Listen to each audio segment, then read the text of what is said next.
Hello Taurus, Sun, Moon, Rising, and Venus signs. Kamusta kayo? Sana po nasa mabuti kayong kalagayan. Welcome back po sa Star Tarot. Kung bago kayo dito, welcome din kayo. Thank you for your support. I truly appreciate it. God bless you all. Taurus, maraming salamat po sa inyong mga likes and subscribes. Maraming salamat din sa mga heartwarming comments ninyo sa ating mga videos. Maraming thank you for taking time doing that. Pauna mensahe ninyo, justice. Ayan. So, may balance na, no, na magaganap sa buhay ninyo. Kung dati, siguro you're all over the place, hindi kayo makapag-desisyon, hindi kayo makapag-isip, makapag-concentrate ng maayos, for whatever reason. Sa ngayon, ano, ma-organize mo nang muli ang lahat, no? You're going to start to organize yourself, gather your thoughts, your feelings, your emotions. Kaya, parang you will be at peace, no? Kahit pa paano, you will be at ease. Maaari din na yung pagka-aligaga ninyo, yung pagiging fragmented ng isip ninyo, maybe dahil dito, no, sa Five of Wands. Kasi kapag ito ay upright, may gulo, no? There is conflict, may away, may hindi pagkakaintindihan. People are not on the same page, no? Kaya maaring may ganun kayong sitwasyon, ano, na pinagdaanan recently. Kaya magulo ang isip ninyo. But now that this is in reverse, so napakaganda kasi ibig sabihin na magkakaayos na kayo. Kung ano man ang gulong ito, magkakaayos na. You will be able now to solve the conflict. Ma-address nyo na ngayon kung ano yung mga problema na pinagdaanan ninyo, no? Or kung ano man ang naging ugat ng kasamaan ng loob, maaayos nyo na yan, maa-address nyo na yan. Kaya nga, magkakaroon na din kayo, mababalik na din kayo sa pagkakaroon ng peace of mind, no? Kaya pati yung mga bagay-bagay, maaayos nyo na. Diba? Unti-unti, may ilalagay mo na muli sa kanya-kanyang dapat nakalagyan ang mga sitwasyon sa buhay ninyo. Because you are going to address kung ano man ang problema ito with other people. No? So, magkakaroon na dito ng release ng tension. Kaya magiging peaceful na din ang pakiramdam ninyo. Magkakaroon na rin kayo ng kalinawan din sa inyong isipan, and you can focus on many different things that kailangan ninyong pagtuunan ng pansin, no? With the justice energy as well, siguro meron din kayong ipinaglalaban dito sa korte, no? This is a reading for the collective po, ano? Kaya hindi ito magre-resonate sa lahat. Kunin nyo lang po kung ano yung magre-resonate sa inyong sitwasyon or sasakto sa inyong sitwasyon. So, ang iba dito, baka meron kayong ipinaglalaban sa korte. Whether it is annulment, custody ng mga bata, mga anak ninyo, or baka meron ditong dispute, no, sa lupain, mga karapatan sa trabaho na hindi binibigay sa inyo, sweldo na hindi binibigay sa inyo. So, maaaring sinampan na ninyo yan sa korte, or baka meron din divorce, separation, mga ganon. So, baka may mga ganon ang iba sa inyo. At kung meron man, ano, you can expect na nalalapit na ang desisyon ng korte. And, makakaasa din kayo that it will be in your favor, no? Yung ganun. Kasi pag pumasok si Justice sa reading ninyo, lalo-lalo na kung yan ay nagre-resonate sa inyo. So, maybe, diba? Maybe soon lalabas na and it will be in your favor. So, with the Six of Cups dito, maybe nagre-reminisce ang iba sa inyo rito.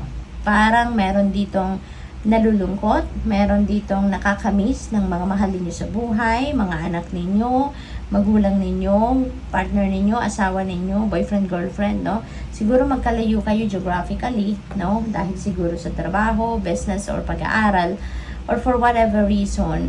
And maybe, yun, nag-ano kayo, nagre-recall, nagre-reminisce kayo ng mga masasayang araw ninyo, kaya mas lalo ninyo silang namimiss, no? And maaring meron ditong uuwi, no? Maaring uuwi kayo because you are definitely missing your loved ones. So siguro magbabalik kayo kung nasaan sila, no? Pupuntahan ninyo. So travel, no, is imminent for some of you rito. Ganon din si Chariot energy. Meron din pagbabiyahe na energy si Chariot. And si Chariot naman, travel, no, most likely by land. So siguro land trans po ang gagamitin ninyo rito para makarating kayo sa kung saan kayo papunta, no? Sa chariot naman, you are going to be determined, you're going to be focused, you're going to be your eye is on the prize. Kung baga, no?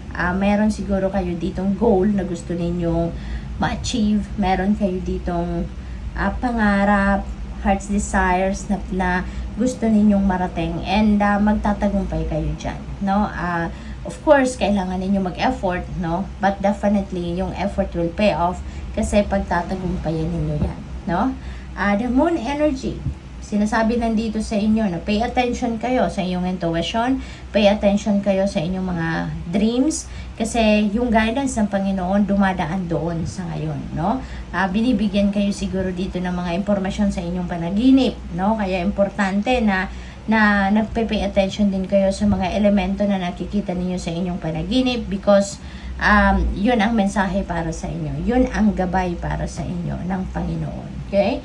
So, kung hindi din ninyo alam kung anong ibig sabihin ng mga elements ng inyong panaginip, i-google po ninyo yan. No, kung ano ang natatandaan ninyong nakita ninyo sa inyong panaginip, i-google ninyo, i-search ninyo kung ano yung symbolism ng specific element na yon. Kunyari, may nakita kayong hayop doon, no? Anong klaseng hayop? Birds, o kung ano, butterfly.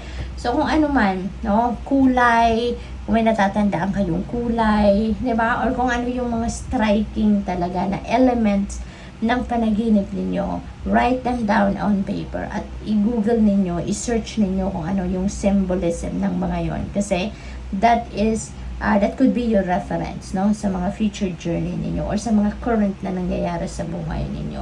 Mapaghuhugutan ninyo yan ng inspiration. And of course, yung intuition ninyo, pakinggan ninyo kung ano yung bulong ng inyong intuition. Kasi when you also allow your intuition to be your guide, no, makakasiguro kayo na mapupunta kayo sa tamang direction. We have peace. Ayan, magkakaroon na kayo ng peace, which is really beautiful. Sabi rito, calm your thoughts and move your awareness to a peaceful space inside your heart. Feel the ebb and flow of love, the eternal movement of the stars. Your life is forever unfolding to greater spheres of love. So relax and do not worry about anything, for all is well, no? You will soon enter a time of well-earned peace and tranquility. You're definitely going to get this. Kasi nga, kung ito yung nagpapagulo, no? Sa isip ninyo, sa damdamin ninyo. So, ngayon, maaayos na ang lahat, diba? Things are going to be back in order. Kaya, for sure, magiging maayos na din ang inyong pakiramdam. You are going to be at peace, no? And you will be feeling that tranquility and serenity. And wag lang kayong mag-alala na, no? Ialay nyo na lang lahat ng concerns ninyo, problema ninyo sa Panginoon, and rest assured that all is well. All will be taken care of. So, good luck. Thank you for watching. Love and light. Namaste.